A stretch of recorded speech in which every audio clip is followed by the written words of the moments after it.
diceritakan ada orang yang berjihad namun masuk neraka. Siapa orang yang berjihad namun masuk neraka? Apa alasannya dan mohon penjelasannya. Hadis Bukhari menjelaskan kata Nabi SAW, 3 orang yang paling pertama dihisab hari kiamat dan paling pertama masuk neraka. Orang yang pertama adalah orang yang berjihad di jalan Allah. Yang paling pertama itu, di jalan Allah. Maka didatangkanlah orang ini di mahkamah Allah di kiamat, lalu Allah bertanya Allah perlihatkan padanya tentang nikmat-nikmat yang Allah kasih. Keberanian, dia masuk medan perang, dia membunuh musuh, dia takbir, semua diperlihatkan. Lalu dia lihat, dia kenal nikmat itu. Lalu kata Allah SWT, apa yang kamu lakukan dengan nikmat yang saya kasih ini? Keberanian yang ada, peluang untuk masuk di jihad, kamu bisa membunuh musuh, itu luar biasa. Apa yang kau lakukan? Dia bilang, ya Allah, tidak ada kesempatan untuk berperang di jalanmu kecuali saya lakukan, dan saya kerjakan itu karena kamu. Kata Allah, kamu dusta. Kamu berperang agar kau dibilang pemberani, gitu kan? Maka kata Nabi SAW, Allah pun berfirman pada para malaikat, saya lihat orang ini lempar ke neraka. Jadi memang jihad nggak boleh, ibadah. Jangan karena mau dibilang pemberani, gitu kan? Ada seseorang yang pernah di zaman Nabi SAW mati masuk neraka. Ya. Kalau tidak salah, namanya dia Kazman. Kalau tidak salah, orang ini bernama Kazman.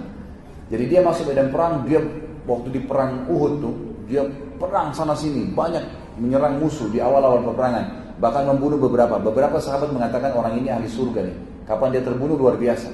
Karena juga ada hadis Nabi SAW yang berbunyi, tidak akan bersatu antara seorang mujahid dengan orang kafir yang dia bunuh di medan perang. Tidak akan bersatu ya. Dalam arti kata memang di sini dia kalau sudah membunuh satu orang kafir dia akan selamat dari neraka, jaminan. Gitu. Maka sahabat mengatakan orang ini ahli surga nih. Lalu kata Nabi SAW, tidak, dia masuk neraka. Sahabat semua penasaran, diikutin, kenapa nih dikatakan neraka? Ternyata orang ini sempat kena tebasan pedang kakinya, betisnya berdarah. Karena kesakitan, dia turun dari kudanya, kemudian dia ambil pedang, lalu dia tusuk badannya sendiri, dan dia mengatakan, saya berperang untuk membela kaum saya, orang-orang Madinah maksudnya, gitu kan? Maka para sahabat baru tahu ternyata orang ini bukan berperang untuk agama. Jadi karena keberanian, hanya karena masalah membela kaumnya saja, gitu kan? Bukan karena membela agama Allah, itu sebabnya, tentu saja, gitu kan? Itu sebabnya. Allahu a'lam, itu yang saya ketahui. Tentu orang yang kedua tadi dari hadis itu adalah orang yang diberikan Al-Quran, lalu dia membacanya, dia menghafalnya, lalu ternyata dia membaca kata Allah SWT, apa yang kau lakukan dengan nikmat yang saya kasih, hafal dan membaca Al-Quran? Dia bilang, saya baca karenamu ya Allah. Kata Allah SWT, kau dusta, kau hanya melakukannya agar kau dikatakan qari dan hafid, gitu kan? Dan sudah diucapkan itu, masukkan ke dalam api neraka.